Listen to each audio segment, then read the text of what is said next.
Well, the city says more money and a more coordinated response is necessary to support an influx of refugees and asylum seekers to the GTA.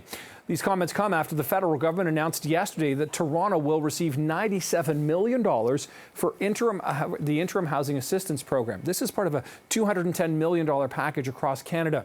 GTHA mayors and chairs released a joint statement that notes around 4,000 asylum seekers and refugees require support across the region, and the collective system is over capacity.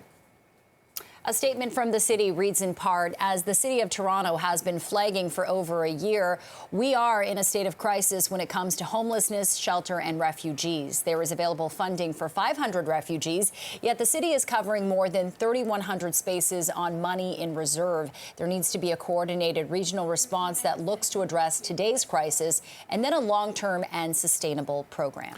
And speaking of how far and wide this reaches, Guelph Mayor Cam Guthrie spoke to us about the situation.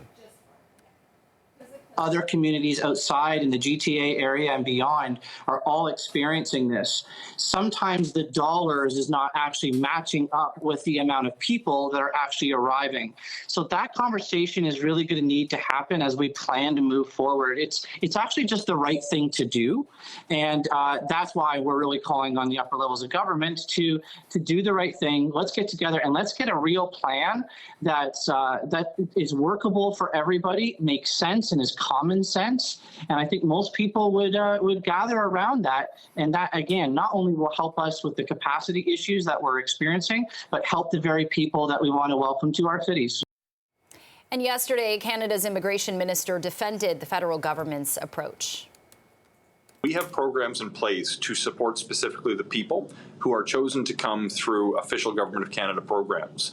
The way that we should address the situation around housing for asylum seekers, people who don't come through an official program, is to work with communities to expand shelter and housing capacity more broadly.